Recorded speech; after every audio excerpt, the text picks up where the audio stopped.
is why. Glad you could join us. As usual, we're going to take you on a spectacular trip through the mystical corridors of science. Today on the show, Joseph sheds light on lead lighting, Brad gets on the tail of scorpions, and Lisa gets casted with a cast. To get the ball rolling, however, David is ready in the wings with his first experiment today. It's all yours, David. I've been looking for this t-shirt for ages. I couldn't find it, and of course it was tucked away in the middle of my bedroom underneath a whole lot of other clothes, and now it's covered in creases. It's got creases going just about everywhere. Now these creases of course will come out in the wash, and I'll be able to iron them out as well. But there are some creases which are actually permanent, like in the trousers that I've got sitting down here. We've got a permanent crease which is actually in this woolen trouser. Now, how do you get a permanent crease in a pair of trousers or any other bit of cloth? Well, that's what we're going to be talking about today, and we need to go over here to talk about that. Now, sitting on the table here, I have two cloths, two bits of wool. Now, what I'm going to do to one of these is add some of this chemical solution which is sitting on the table. So we need to soak that in part of the sponge there, and then put a generous dollop of that down the centre of this cloth here, this piece of wool. So let's do that. Nice, excellent. Now what we're going to do is, in just a moment, I've got to do some ironing. We're going to iron this into a different form. So let's go over here and get rid of these trousers to the side, and we need to fold that over like so, and we'll fold the other one over as well, and then we shall iron a crease into that, so like this. Now basically when you put a permanent crease into something, it's a little bit like doing a perming of hair, and I'll explain how that is so in just a moment. We'll put this crease in like so, and then we need to wash both cloths. So let's bring them over here and put them into this little bit of detergent and warm water that we've got sitting here as well. Now, brilliant. We'll let that sit there for just a little while, and we'll have a little bit of a chat. Now, basically in hair or in wool, we have long strands of protein. And when we bend them or crease them into strained positions, what will actually happen is when they get wet, they'll spring back into their regular positions, unless we do something to them. Now, when we perm hair, what we actually do is we unlink some of the links between the protein molecules, between these long protein molecules. And then we reform those links when we put them into a different position. And that's exactly what we're going to try and do here with our creases here. So we need to have that sit there for just a few seconds longer. Then we can drag it out like so, and we'll squeeze it out as well, and see if we've managed to get ourselves a permanent crease in one of these. Not very colour fast, we've got blue going into our bowl there at the moment. So let's spread these out and see which one has got the more prominent crease. Let's have a look. There's a bit of a crease running through that one down the centre there. And if we pull out the other one as well, let's have a look at this one and see whether that one is as creased. It's not as creased there. So we do actually have a crease, which you'll be able to see, just running through the centre of this piece of cloth. So we've actually managed to put a permanent crease with this solution here. So we've managed to reform those links when we have it in the creased position. And that's exactly how we're able to do it with those pants that I had lying on the ironing board just a second ago. Meanwhile, I'm going to have to get the creases out of this if I'm going to wear it, so it's to the iron with me, I'm afraid. I've always wondered how they did that. Excellent.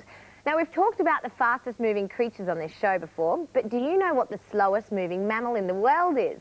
Give it some thought and see if you can come up with the answer before I do when we come back after this short break.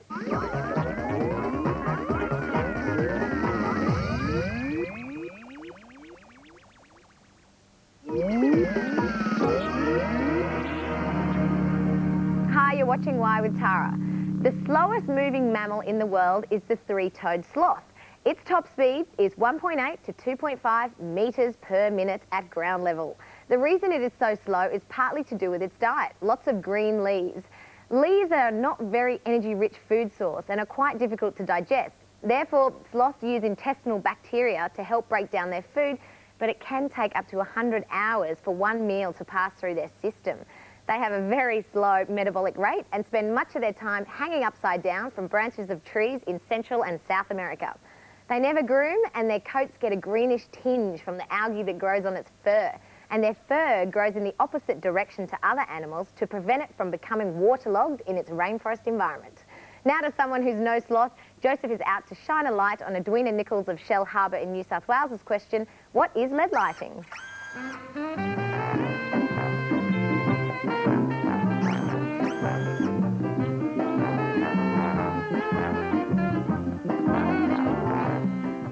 Lead lighting is one of the oldest forms of glasswork, with some European pieces dating back to the 14th century.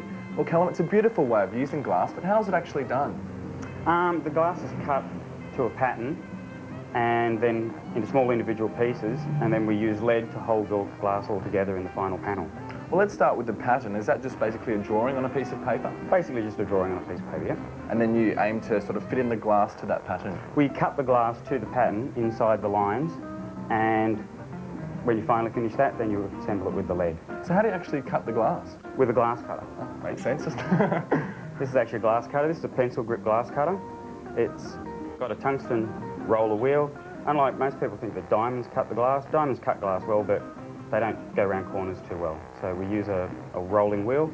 What about the actual colours of the glass? How do they get those? Actually done in manufacture. They're manufactured in those colours with the textures on them. You have the different coloured glasses, and they also come with a different texture on them as well. So that's the way we get them. So once you've got all your pieces fitted onto the pattern, how do you join it together? With the lead. Actually use lead to wrap in between the glass, and then it's all soldered together at the joints. Now, I guess it's a bit like a jigsaw puzzle, but I saw you using nails before. What's nails got to do with it? Oh, as you're putting it together, you want it to hold firm, so you nail it in. As you go along, you're nailing it in, just holding it into place whilst you get your other piece of glass and wrap your lead. And apart from windows, what else can you use lead light for? You can use lead light for making lamps, for terrariums, anything really that you can shape glass with. It takes a trained lead light artist around 6 hours to make a standard size window, but once installed they can add a whole new dimension to a building for many years. I've definitely seen them before, but never knew how they did it. Thanks there to Callum Campbell for showing us the light. David's up now with another experiment for us to wrap our brains around. And don't you just hate that? You're about to sneeze and it stops. I think I'm actually starting to come down with something, and of course I'm going to have to take myself to the doctor after the show. And he or she will probably prescribe me with some of these little guys down there, some little capsules which will contain a medicine which will hopefully actually make me better. And I'm sure you've had to swallow one of those guys before, but there's some interesting science in these little capsules, and that's what we're going to talk about today. Now, what I've got sitting in this little beaker here in front of me is actually hydrochloric acid. Now, this is going to be a little mini stomach. Of course, we've got hydrochloric acid actually in our stomachs, and that helps us to actually loosen up the cellulose and the meat fibres and things when we're eating. Now, what I'm going to do to that is add our little capsule, of course. Now, this is actually hydrochloric acid, as I said, so I'm going to put on some gloves here to make sure I'm safe, put on some goggles here as well, and turn on a little magnetic stirrer so that we can get the stomach acid that we've got sitting here to actually churn around. So I'll just turn this guy on like so, and you'll see that that little white magnet down the bottom there starts to spin around. Now, to that, of course, I need to add one of these little capsules. So I put that on there, and if we can then just put that very carefully into my stomach there. Now, of course, what's going to happen is hopefully the capsule will actually dissolve. The drug can then be released into our bodies and fight all of the disease or the bug that we've actually managed to get into our body there. So I'm just going to give that a little bit of a stir with my thermometer here as well. We'll point that down. Now, this acid, this hydrochloric acid, has actually been heated up to about body temperature. So that's around about 38 degrees Celsius. So let's just push that down a little bit there and get it mixed around even more. And what will happen is, as I say, we'll actually, and it's starting to happen now, we're starting to eat away at that outer capsule. Now, there's also an inner capsule in there as well. And that inner capsule, I'll explain in just a moment. Meanwhile, we've got to dissolve this outer capsule, and there it goes. And all those little beads have just started to be released there. Now, surrounding those beads, we have another capsule. because sometimes you don't want to have that drug actually released into your stomach, because the acid can sometimes interfere with that drug and actually destroy it. One of these drugs is something called erythromycin, which we actually use to treat tonsillitis. So that wouldn't be too good if it gets to your stomach, then just gets destroyed and doesn't go into your body to fight the bug. So we've got to actually then get another capsule, open that up at another point. And we do this in our small intestine. In fact, in the first part of a small intestine, we actually secrete some sodium hydroxide, or a base. So we've got acid in the stomach, but we've got a base which is actually secreted a little bit further down. So let's get rid of our acid here. Let's just siphon that off a little bit, like so. We'll pour it off. There we go, all the way in there. We've lost a few of those little lumps of our orange dye there, but we'll put that back, and now I'll add some sodium hydroxide to the top of that. And what will happen then is we'll be able to eat out the second capsule. So let's pour that into the top, like so. Get that stirring around. And in just a second, let's turn that stirrer up just a bit, you'll see that we'll actually start to release that other dye. It's turning a little bit darker there. And there we go, we've actually released that dye in there as well. So that drug will then be released into your body, it will be absorbed by your blood, and of course we'll get to work fighting the bug that you may actually have in your system. And meanwhile, I'm actually breathing a little bit clearer here. I don't think I had a bug at all. Must have just been some dust in the air or something. That's good. A well-encapsulated demonstration, David. It's good that you resolved the dissolve. Coming up in the show, Brad gets to the point with some scorpions and Lisa finds out all about casts. Break time first, however. I'll be back in just a tick with more Why.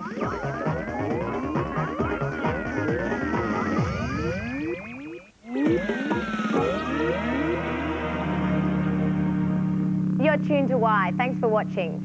In 1911, a Dutch guy named Heike Ons discovered that when he cooled the metal mercury to near absolute zero, its resistance to electrical currents completely disappeared. He had discovered superconductivity. When electrical resistance no longer exists, electricity can travel in a loop within the material forever. External magnetic fields cannot enter because they cause an equal and opposite force to flow against them, repelling them. New superconducting materials are being discovered every year that work at very low temperatures. However, scientists are still trying to understand how it all works. Scorpions tend to be a good thing to keep away from, but have you ever wondered, like Trey James of Mount Gravatt, Queensland, how a scorpion stings? Brad was stung by the question and scuttled off to dig up the answer. This is a scorpion stinger, but thankfully this isn't life-size.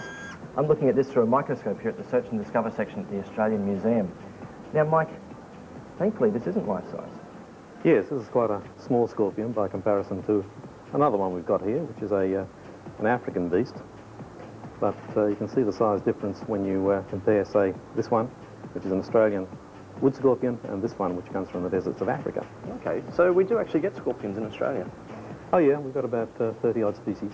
Oh, goodness me. And where are they found in Australia? All over. You get some sorts, different sorts in forests, you get different sorts out in the desert. Most of ours are relatively dry land scorpions, as you'd expect in Australia. And we have a big complement of a thing called Urodacus in the drier parts of Australia. The rest are in the rainforests, the forests of Australia. So if you happen to live in sort of a wooded suburbia, would you find many of these around your house if you look hard enough? You have to look.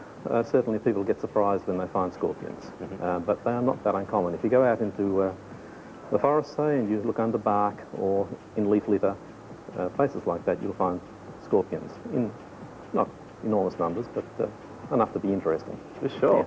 Now what we're looking at on the TV here is probably, well, I suppose the business end of the scorpion, that part that everyone should stay away from. And how does a scorpion use that to sting someone? Yeah, that's the stinger. It's got a venom gland inside this bit here, this bulbous bit, and delivers the venom highly efficiently through this needle-like stinger here. And it uses it both for offence and defence. Depending on the sort of scorpion you're talking about, you could have an animal which has these large claws and simply dismembers its prey, takes it apart without using the sting, or you could also use the sting to initially immobilise it by injecting the venom and then pull it apart. Lovely thought, lovely way to eat. Now, does the scorpion sting from the front or does it sting at the back there? No, it stings from the back of the stinger, if you like, here, yes. It doesn't have any venom in its jaws, like a spider does, for example. All the venom is in the stinger, and it simply uses that, as I said, to immobilise the prey. Yep. All right, we might leave this big guy there and be thankful that we don't have any of those big ones in Australia.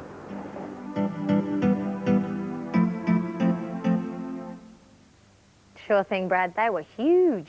Certainly a story with a sting in its tail. There seems to be a bit of a convention in the studio today. I wonder what Joseph and Lisa are doing here. Oh, well, I guess I'll see. David's back over on his side of the studio. What are you doing now, David?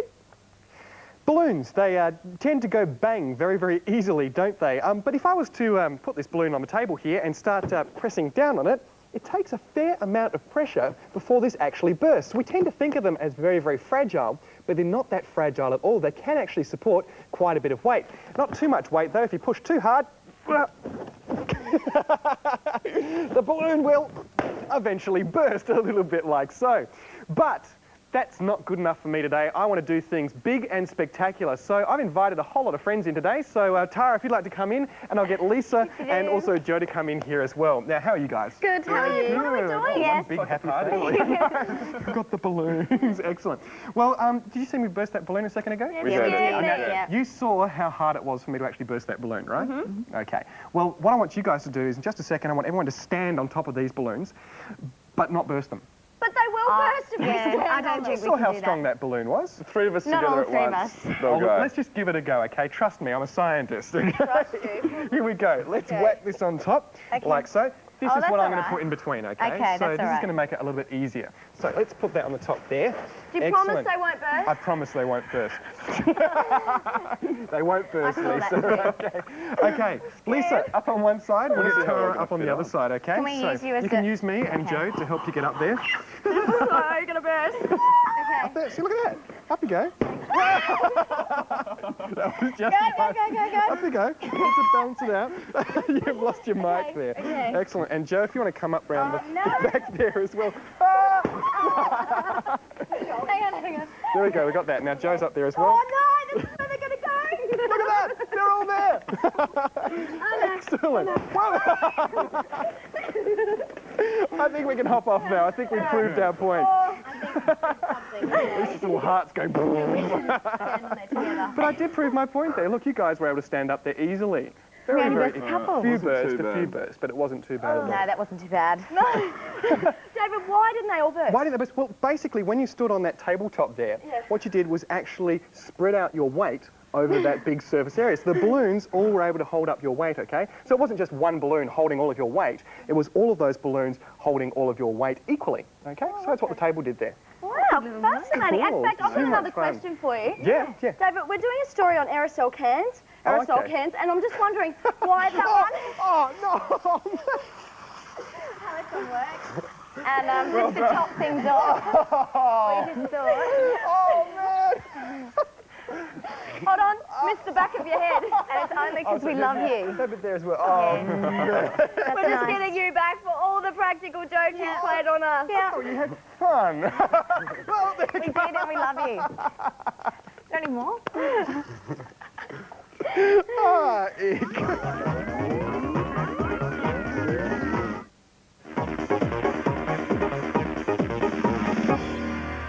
Welcome back to the show.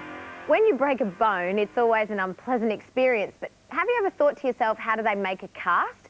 Well, Julie Lang of Dudley Park, Western Australia did and wrote into us. Lisa, who has experienced casting sessions of a different nature, went off to check out what it was all about.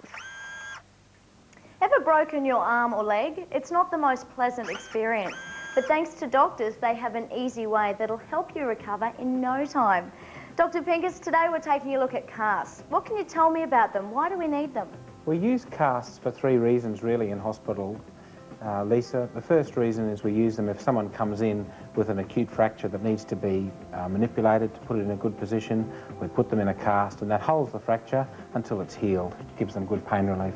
Secondly, we use casts on occasions when there's an emergency situation where we just need to get the patient from, say, the roadside to the hospital and they can have a temporary cast put on. In the third place, We use casts in this setting, the Children's Hospital, is post-operatively. Either when we've cut a bone or moved tendons or cut muscles, we put the cast on to hold the limb until the tissues or the bone have healed. Are there different types of casts? There are, Lisa. There are generally two sorts of casts we use here. We use plaster of Paris, which is a very old-fashioned cast, but a very good one, and we use fiberglass cast. And how do you apply the cast? Lisa, the cast is applied by simply putting it in water so that it's wet, and that sets off the process which makes it hard. It's then unwrapped around the limb after some wool has been put over the skin to protect the skin. And then just as it starts to warm up, as it starts to harden, we generally just push the fracture or hold the fracture into position so that it's moulded. And why shouldn't you get a cast wet? You shouldn't get your cast wet. If you've got a fiberglass cast on, the fiberglass itself is actually waterproof, but the material underneath it, the wool that we put to protect the skin from the fiberglass, gets sodden and it's very, very smelly. And most children would have to be put outside if they got their cast wet because it'd be too smelly for their parents to cope with. Oh no, and it can do damage to your skin, can't it? Your skin will become quite macerated and yucky, and you'll need to come in to have it taken off. There are waterproof casting materials. We don't tend to use them. They're extremely expensive and they don't offer huge advantages. And how long do you have to wear the cast for? It really depends on the reason that we've got the cast on for, Lisa. Sometimes a cast really only needs to be on for 10 or 12 days if it's just resting an injured limb, but unfortunately some of our kids need to be in cast for many months, sometimes 3 or 4 months. And how do you remove it? The old-fashioned way was to use some shears like this, and this was slid under the casting material and then cut.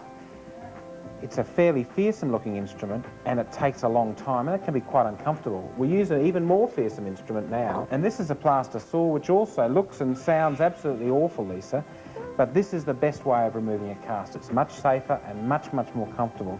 The key issue for people to understand is that even though that's a cutting blade which looks like it's from a saw that you'd use on a wood bench, it in fact doesn't go round and round. It just simply vibrates backwards and forwards. So I can push it onto my skin as hard as you like, and there'll be no blood. And I'll show it on you, Lisa, and you can see just how... Oh, that tickles! But that's all it does. It tickles. It won't cut you. Doctors are well trained in the use of these, and it's a very quick and effective way of removing the cast. Well, thanks very much, Dr. Pincus, for your advice today on casts, and hopefully I won't have to wear one in the near future. There you go, Julie. Another house sold for you by Y. And thanks to Dr. Pincus of the Royal Children's Hospital Brisbane for the medical advice. Well, that brings this episode and in fact this series of Y to a close. On behalf of Brad, David, Lisa and Joseph, I would like to say thanks to everyone who helped make Y possible, and especially to you guys for watching. I hope to see you again soon, and until we do, from everyone here, have fun, take care and keep asking why. Bye-bye. Tara is dressed by Bessie Head. Lisa, Joseph and Brad are dressed by Brothers Nielsen. Y chooses to stay at Quest service departments throughout Australia and New Zealand. Cast and crew prefer network car and truck rentals.